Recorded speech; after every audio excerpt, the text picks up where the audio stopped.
नमस्कार, बहुत स्वागत है आपका। न्यूज 18 देख रहे हैं आप और आपके साथ मैं हूं अंशिका पाठक। बीजापुर से इस वक्त की सबसे बड़ी खबर आ रही है, जहां दंतेवाड़ा बीजापुर बॉर्डर पर सुरक्षा बलों और नक्सलियों की मुठभेड़ हुई है और मुठभेड़ में 24 नक्सलियों को सुरक्षा बलों ने ढेर कर दिया है। बहुत बड़ी खबर आपको बता रहे हैं, जिसकी पुष्टि नक्सल एडीजी ने कर दी है। वहीं मुठभेड़ में डीआरजी का एक जवान भी शहीद हो गया है। गृह मंत्री अमित शाह के मिशन 2026 को आगे बढ़ाते हुए छत्तीसगढ़ से नक्सल के खात्मे के लिए सुरक्षा बलों ने अपनी पूरी ताकत झोंक दी है, जिसके चलते आज एक बार फिर सुरक्षा बलों के हाथ बड़ी कामयाबी लगी है। सुरक्षा बलों ने दंतेवाड़ा बीजापुर बॉर्डर पर 20 और कांकेर में 4 नक्सली ढेर किए हैं। कुल मिलाकर 24 नक्सलियों का खात्मा हुआ है। गृह मंत्री अमित शाह ने अपने बस्तर दौरे के दौरान 2026 तक छत्तीसगढ़ से नक्सलवाद को पूरी तरह खत्म करने की बात कही थी, जिसके बाद बस्तर में सुरक्षा बलों ने नक्सलवाद के खिलाफ अपना अभियान और भी ज्यादा तेज कर दिया है। ये बहुत बड़ी कामयाबी सुरक्षा बलों के हाथ लगी है और इसको लेकर बधाई हर तरफ से मिल रही है सुरक्षा बलों को। इतना ही नहीं, अमित शाह ने भी बधाई दी तो डेप्यूटी सीएम विजय शर्मा ने भी बधाई दी। मैं इसके लिए डीआरजी के जवान और बस्तर फाइटर्स के जवान और बीजापुर के सभी पूरी टीम को हृदय से शुभकामना देता हूं। ये सब कुछ जवानों की भुजाओं की ताकत पर। पामेड़ के क्षेत्र में अब बस का चलना, बीजापुर से पामेड़ तक बस का चलना, पहले तेलंगाना होकर के जाना पड़ता था, अब सीधे वहां तक पहुंच रहे हैं। गंगालूर क्षेत्र में होना, बीजापुर में भाजपा के जिला पंचायत के अध्यक्ष का बनना, वहां पामेड़ आदि क्षेत्र में तर्रेम पामेड़ क्षेत्र से युवाओं का यहां तक घूमना आना, समूचा बीजापुर बदल रहा है। मैं हृदय से शुभकामना देता हूं समूचे बस्तरवासी को कि आने वाले समय में समूचा बस्तर लाल आतंक से मुक्त होगा। आप भी किसी शाम इंद्रावती नदी के किनारे आराम से बैठकर चाय पी पाएंगे। नक्सलियों पर गृह मंत्री अमित शाह का भी पोस्ट आया है। उन्होंने कहा कि हमारे जवानों को एक और बड़ी सफलता मिली है। नक्सलियों के खिलाफ जीरो टॉलरेंस की नीति पर काम किया जा रहा है। अगले साल 31 मार्च से पहले देश नक्सल मुक्त होगा। अमित शाह ने एक पोस्ट किया है और उसमें लिखा है, नक्सल मुक्त भारत अभियान की दिशा में आज हमारे जवानों ने एक और बड़ी सफलता हासिल की है। छत्तीसगढ़ के बीजापुर और कांकेर में हमारे सुरक्षा बलों के 2 अलग अलग ऑपरेशंस में कई नक्सली मारे गए हैं। मोदी सरकार नक्सलियों के विरुद्ध रुथलेस अप्रोच से आगे बढ़ रही है और समर्पण से लेकर समावेशन की तमाम सुविधाओं के बावजूद जो नक्सली आत्मसमर्पण नहीं कर रहे, उनके खिलाफ जीरो टॉलरेंस की नीति अपना रही हैं। अगले साल 31 मार्च से पहले देश नक्सल मुक्त होने वाला है।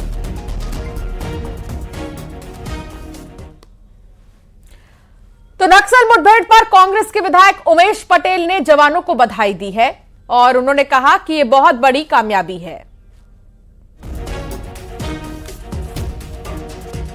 अगर वो, मैं तो यही कहता हूं कि जो नक्सली है, अगर वो किसी तरह के सरेंडर नहीं कर रहे हैं तो उसको एलिमिनेट करना बहुत आवश्यकता है।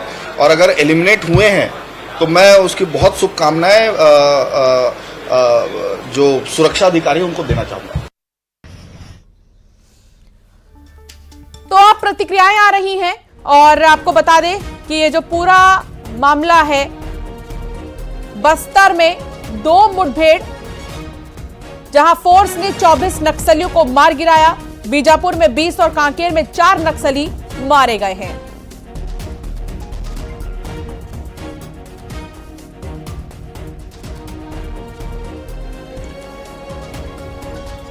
तो लाल आतंक पर सर्जिकल स्ट्राइक इसे कहा जा रहा है और बहुत बड़ी कामयाबी सुरक्षा बलों को यहां हाथ लगी है। सुबह से ही सर्च ऑपरेशन चल रहा था, मुठभेड़ हो रही थी और 24 नक्सली के मारे जाने की खबर। इस पर हम चर्चा करेंगे। हमारे साथ राजीव चक्रवर्ती हैं, बीजेपी से प्रवक्ता, और हमारे साथ अजय गंगवानी हैं, कांग्रेस के नेता है हमारे साथ। बहुत स्वागत है आप दोनों का ही। सबसे पहले तो बहुत बधाई आप दोनों को। लगातार जो है छत्तीसगढ़ नक्सल मुक्त प्रदेश बनने की ओर आगे बढ़ रहा है। अजय जी, कमेंट आपसे चाहूंगी। 2026 तक का लक्ष्य रखा गया है और 2026 के पहले बैक टू बैक नक्सलवाद पर एक्शन। तीन बातें महत्वपूर्ण है। सबसे महत्वपूर्ण आपके चैनल के लोकप्रिय दर्शक डीआरजी और सीआरपीएफ के जवान जिन्होंने पूरी जिम्मेदारी से, पूरी बहादुरी से अपनी जान की बाजी लगाते हुए जो 24 नक्सलियों को मार गिराया, हम उन पे गर्व करते हैं और पूरी कांग्रेस पार्टी के हार्दिक बधाई और शुभकामनाएं। लेकिन दूसरी महत्वपूर्ण बात है कि जो जज्बा, जो वीरता, जो इच्छा शक्ति और बहादुरी हमारे सुरक्षा बल के जवान दिखा रहे हैं, ये शायद सरकार दिखाती तो शायद बेहतर परिणाम होते। जितना नक्सलियों को मार गिराना आवश्यक है, सेलिब्रेट तो बीजेपी कर रही है। देखिए 2 से 3 चीजें महत्वपूर्ण है। आज अगर इसके पहले 6 जनवरी को बीजापुर में जब ब्लास्ट हुआ, हमारे 8 जवान शहीद हो गए। उसके पहले 26 अप्रैल 2024 हमारे 10 जवान शहीद हो गए। मैं एक ही बात कहना चाह रहा हूं, जितना नक्सलियों को मार गिराना आवश्यक है, उतना हमारे सुरक्षा कर्मियों की सुरक्षा भी महत्वपूर्ण है। दूसरी बात है कि एक तरफ आप ये कर रहे हैं कि आप उसको मार गिरा रहे हैं, इसके अलावा बीजापुर में, पीडिया में, कोयलीबेड़ा में लगातार जिस प्रकार के फर्जी इनकाउंटर की खबर आ रही है, ऐसे 3 मासूम जो निर्दोष आदिवासियों का इनकाउंटर कर दिया गया, जिनके पास आधार कार्ड था, जिनके पास मनरेगा कार्ड था, सारी फॉर्मेलिटी थी। तो मेरा एक निवेदन है कि आप जरूर नक्सलियों को मार गाइए, लेकिन निर्दोष आदिवासी मासूम का कुल आज 22 नक्सलियों का डेड बॉडी मिला है, तो हम अपने सुरक्षा बल के जवानों के साहस को नमन करते हैं। लगातार बहुत मजबूती के साथ वो लोग लड़ाई लड़ रहे हैं। एक जवान भी शहीद हुए हैं सर। जी, बस्तर की खूबसूरती अब लोग देख पाएंगे। बिल्कुल, अब ज्यादा समय नहीं लगने वाला है और हमारे माननीय गृह मंत्री जी का भी संकल्प है कि 31 मार्च 2026 तक पूरे देश से नक्सलवाद को समाप्त करना है और उस तेजी के साथ काम भी हो रहा है और हमको पूरा भरोसा है कि माननीय गृह मंत्री जी का संकल्प पूरा होगा और हमारा जो बस्तर स्वर्ग है वहाँ भी पूरे देश दुनिया के लोग जा पाएंगे। सर, ये समन्वय लगातार दिख रहा है केंद्र और राज्य के फोर्सेस के बीच में, लगातार समन्वय की जो बात सामने आती है, मनोबल किस तरह बढ़ रहा लगता है जवानों का? डबल इंजन सरकार का यही तो फायदा हो रहा है कि समन्वय के साथ नक्सलवाद के साथ लड़ पा रहे हैं। लेकिन विपक्ष इसमें भी सवाल खड़े कर दिए, जो वहाँ नक्सल खत्म हो रहा है उसमें उद्योग कौन से उद्योगपतियों को फायदा दिलाने की कोशिश किया जा रहा है? अब उनके पास कोई मुद्दा है नहीं, एक बार नहीं 2-2, 3-3 बार, 4-4 बार के हार से इतने बौखलाए हुए हैं कि बौखलाहट में कुछ भी बोल रहे हैं। गर्मी का केंद्रीय गृह मंत्री अमित शाह ने जवानों को 22 नक्सली मारे जाने को ऑपरेशन सर और तेज हो सकता है क्या? अब देखिए तो लगातार तेज हो ही रहा है। Thank you sir. तो विष्णुदेव साय को आप सुन रहे थे। विष्णुदेव साय ने कहा कि 2026 के पहले 31 मार्च, जैसा कि गृह मंत्री ने भी जिक्र किया कि 31 मार्च से पहले देश नक्सल मुक्त होगा, तो उसी पर हम काम कर रहे हैं और उसी रफ्तार से हम आगे बढ़ रहे हैं कि जल्द से जल्द नक्सलवाद से मुक्त किया जाए प्रदेश को। अजय जी, बीजेपी की तरफ से यह कहा जा रहा है कि कांग्रेस की सरकार में कुछ नहीं हो पाया और अब बौखला गए हैं हार से। सवाल यह कि कांग्रेस की सरकार के समय भी वाकई में इतने एनकाउंटर्स तो नहीं हुए। देखिए मैं आपको आंकड़े दे देता हूँ। एनसीआरबी, अंशिका जी, नेशनल क्राइम रिपोर्ट ब्यूरो, जब हमारी 2018 में सरकार थी और हमारी 5 साल के बाद जिला बीजापुर, सुकमा और दंतेवाड़ा का सीमावर्ती इलाका में पश्चिम बस्तर डिवीजन माओवादी कैडर के विरुद्ध में एक अभियान संचालित किए जा रहे थे। इसमें प्रातः 7 बजे से लगातार अनेक बार माओवादी और सुरक्षा बल के बीच में मुठभेड़ हुई। मुठभेड़ के पश्चात अब तक 18 माओवादियों का डेड बॉडी रिकवर किए गए थे और काफी बड़ी मात्रा में AK-47 इस प्रकार का ऑटोमेटिक, सेमी ऑटोमेटिक वेपन भी बरामद किए गए थे। दुर्भाग्यवश इस मुठभेड़ में हमारा एक DRG जवान बहादुरी से माओवादी से लड़ते दौरान उन्हें गोली लग गए थे, उनका उसी घटनास्थल में शहादत हो गए थे। इसके बावजूद सुरक्षा बल द्वारा अभी लगातार ये रेखा में ऑपरेशन जारी रखा है। अभी फायरिंग और सर्चिंग अभियान जारी है। दूसरी ओर जिला कांकेर एवं नारायणपुर का सीमावर्ती क्षेत्र में उत्तर बस्तरी मार्ट डिवीजन कैडर्स के विरुद्ध में एक अभियान संचालित किए जा रहे थे। इस अभियान में प्रातः 8 बजे से लगातार अनेक बार मुठभेड़ हुई। मुठभेड़ के पश्चात अब तक कुल 4 माओवादियों के डेड बॉडी रिकवर किए गए थे। उसमें काफी बड़ी संख्या में ऑटोमेटिक, सेमी ऑटोमेटिक वेपन भी बरामद किए गए थे। इस क्षेत्र में भी अभी लगातार फायरिंग और सर्चिंग जारी है। सर, ये जो मुठभेड़ में जो मरने वालों की संख्या है नक्सलियों की, जो 18 बता रहे हैं, ये क्या और भी अधिक ये संख्या बढ़ने की? अभी भी लगातार ऑपरेशन जारी और फायरिंग चल रहा है और उम्मीदें, मतलब परिणाम और बेहतर हो सकता है। फिर भी अभी सावधानी पूर्वक इलाके में भी सर्चिंग जारी है। सर, किस तरह के इनपुट थे? TCOC का भी ये समय चल रहा है, तो इससे जोड़ करके देखा जा रहा है TCOC में क्या वो लोग कुछ प्लानिंग कर रहे थे, ऐसा कुछ था क्या? जैसा प्रतिवर्ष महोदय द्वारा गर्मी की अवधि में टीसीओसी संचालित करके किसी न किसी प्रकार के हिंसात्मक गतिविधि को अंजाम देने को उनका साजिश रहता है। इसको देखते हुए और वर्ष 2024 में जिस तरीके से सुरक्षा बल को निर्णायक बढ़त प्राप्त हुआ, उसके पश्चात लगातार इलाका में सुरक्षा बल द्वारा कंटिन्यूसली ऑपरेशन संचालित कर रहे थे। इन सबके परिणाम अभी आज के मुठभेड़ में भी हमें काफी अच्छा रिजल्ट देखने मिला। अभी अभियान जारी है। अभियान पूर्ण होने के बाद हम डिटेल और जानकारी प्रस्तुत करेंगे। पीएलजी का कौन सा कैडर था या कौन सा ग्रुप था, कुछ ऐसा है? इस इलाका में जो वेस्ट बस्तर डिवीजन इलाका में पीएलजी फॉर्मेशन का कंपनी नंबर 2 और जैसा पश्चिम बस्तर डिवीजन महोदय कैडर्स का उपस्थिति की आज सूचना के आधार पर ही। तो आप सुन रहे थे आईजी पी सुंदर राज को, जिन्होंने बताया कि कई हथियार भी मिले हैं। कांकेर में 4 नक्सलियों का खात्मा हुआ है। 8 बजे से लगातार ये मुठभेड़ शुरू हुई थी और डीआरजी जवान के शहीद होने की भी जो खबर है उसको पुष्टि करते हुए जो है वो नजर आए थे। तो लगातार इस पर हम अपडेट देते रहेंगे, लेकिन चर्चा भी लगातार जारी है। अजय जी, आप अपनी बात पूरी कर सकते हैं। देखिए, मैं एक महत्वपूर्ण अंशिका जी बात कहना चाह रहा हूँ। जो 2003 में भारतीय जनता पार्टी की सरकार बनी तो नक्सलवाद जो था सुदूर दक्षिण के मात्र 3 ब्लॉक तक सीमित था। लगातार नमन सरकार की 15 साल की सरकार ने खाद पानी देकर 14 जिलों तक पहुंचाया। तब पूर्व मुख्यमंत्री रमन सिंह अपने गृह क्षेत्र कवर्धा को सुरक्षित नहीं कर पाया। हमारी 2018 में जब हमारी सरकार बनी अंशिका जी, हमने विश्वास, विकास और सुरक्षा को लेकर काम किया। लगातार हमारे प्रयासों का नतीजा था कि एनसीआरबी के आंकड़ों के अनुसार नक्सली घटनाओं में 80%, नक्सली घटनाओं के कारण आम आदमी की जो शहादत होती थी उसमें 56% की कमी आई। जगरगुंडा जैसे इंटीरियर क्षेत्र जहां आम आदमी जाने से घबराता था अंशिका जी, वहां हमने झंडा फहराया। हर 5 किलोमीटर में सुरक्षा के कैंप ऑर्गेनाइज किए। तो महत्वपूर्ण है कि हमने लगातार प्रयास किए, जिसका नतीजा था। मैं 2 चीजें स्पष्ट रूप से कहना चाह रहा हूं कि अभी जो सुरक्षा बल कर रहे हैं उनकी बहादुरी, उनकी इच्छा शक्ति को सलाम है। लेकिन उसके साथ दूसरा महत्वपूर्ण पहलू यह है कि कुछ समय पहले एक 6 माह की बच्ची क्रॉस फायरिंग मानी जाती है। 3 बेचारे निर्दोष आदिवासी जो है कोयलीबेड़ा में मारे जाते हैं। ये पहले भी एडसमेटा, सारकीगुड़ा, पैदागुड़ में हमने देखा कि किस प्रकार से निर्दोष मासूम आदिवासियों को एनकाउंटर किया। जल्दी से कमेंट राजीव जी। देखिए, सबसे पहले तो जो बहादुर मारे गए हैं उनको मैं नमन करता हूं आपके लोकप्रिय चैनल के माध्यम से। उनकी शहादत व्यर्थ नहीं जाएगी।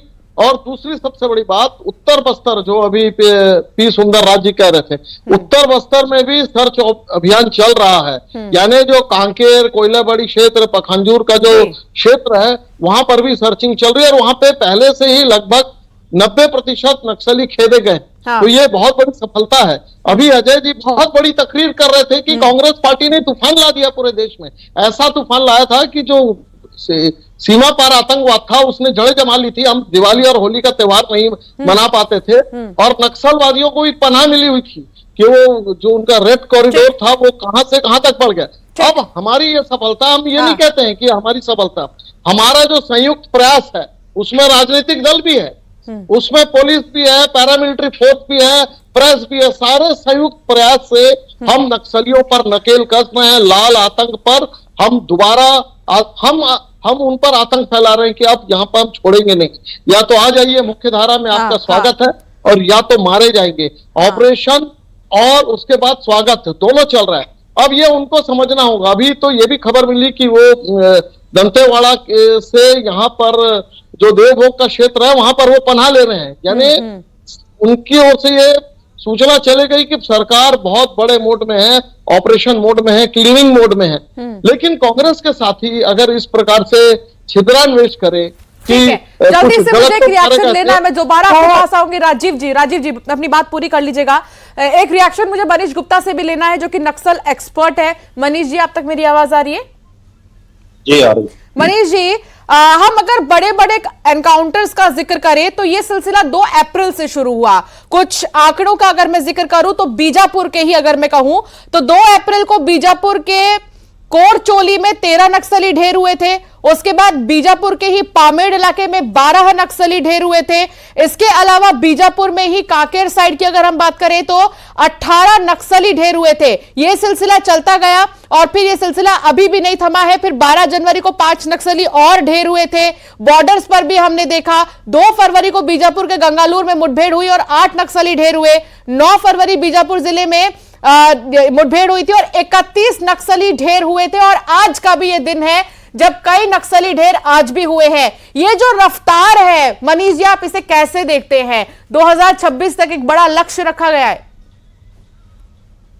और निश्चित रूप से अंशिका जी, जिस प्रकार के हालात हैं और जो आपने आंकड़े गिनाए, ये अपने आप में बहुत आश्चर्यजनक हैं, क्योंकि 2024 के पहले किसी ने कल्पना नहीं की थी कि 250 से 300 नक्सली एक साल में सुरक्षा बल मार गिराएंगे। और इस बार भी अगर हम जनवरी से मार्च तक की बात करें तो लगभग 70 नक्सली पहले हो चुके हैं। और अगर ये आंकड़ा भी करीब 20-25 के आसपास अगर पहुंचता है तो मुझे लगता है 100 के आसपास का आंकड़ा 3 महीने में नक्सलियों को ढेर करने का अगर पहुंच रहा है तो ये अकल्पनीय है। इसकी गंभीरता को आपको समझना चाहिए, क्योंकि ये वही इलाका है, ये वही जवान है, ये वही सरकारें हैं। और लेकिन आपने जब एक टारगेट फिक्स किया और एक कमिटमेंट के साथ अगर आप आ रहे हैं, फोर्स को छूट दे रहे हैं, तो निश्चित रूप से इस प्रकार के परिणाम आपको मिलेंगे। और जो हमारे बहादुर जवान जिस तरीके से नक्सलियों के कोर इलाकों में नक्सलियों की मांग में घुस करके उनको मार गिरा रहे हैं, धूल चटा रहे हैं, ये अपने आप में आश्चर्यजनक है। और जो रफ्तार चल रही है, मुझे लगता है कि 2026 के पहले भी अगर ये टारगेट पूरा हो जाए तो हमें आश्चर्य नहीं करना चाहिए। इसकी एक बड़ी वजह मनीष जी, क्या हम ये मान सकते हैं कि जो जवान है, हमारे जो सुरक्षा बल है, उन्हें ग्रीन सिग्नल दिया गया है, उन्हें फ्री हैंड कर दिया गया है, और यही वजह है कि वो फटाफट से इस तरह की जो कार्रवाई है, एक्शन जो है, उसको अंजाम दे रहे हैं? मनीष जी नहीं, निश्चित रूप से देखिए, इसमें 2 बातें हैं। एक तो पहला, जिस तरीके से लोकल यहाँ के लड़ाकों का उपयोग फोर्स के द्वारा किया जा रहा है, डीआरजी हो, बस्तर बटालियन हो, या पहले जो एसपीओ ने जो एक माहौल बनाया था, उसी तारतम्य में ये फोर्स जो है अब स्पेशल टास्क फोर्स का रूप ले चुकी है। और चूंकि नक्सलियों के साथ जो लड़ाई हो रही है वो गुरिल्ला लड़ाई है, गुरिल्ला वॉरफेयर है, तो कहीं ना कहीं ये जंगल के लड़ाके उन जंगलों में अपनी टेरेन में नक्सलियों के मार्ग में घुस करके जिस प्रकार से बहादुरी से लड़ रहे हैं, ये अपने आप में एक बड़ा कदम है। दूसरा, फोर्स को जिस प्रकार से फ्री हैंड दिया गया है और इन जवानों का लगातार उपयोग किया जा रहा है ऑपरेशंस में, तो ये दूसरा कारण है कि इतनी आश्चर्यजनक सफलताएं मिल रही हैं और नक्सल मुक्त होने की दिशा में बस्तर तेजी से अग्रसर हो रहा है।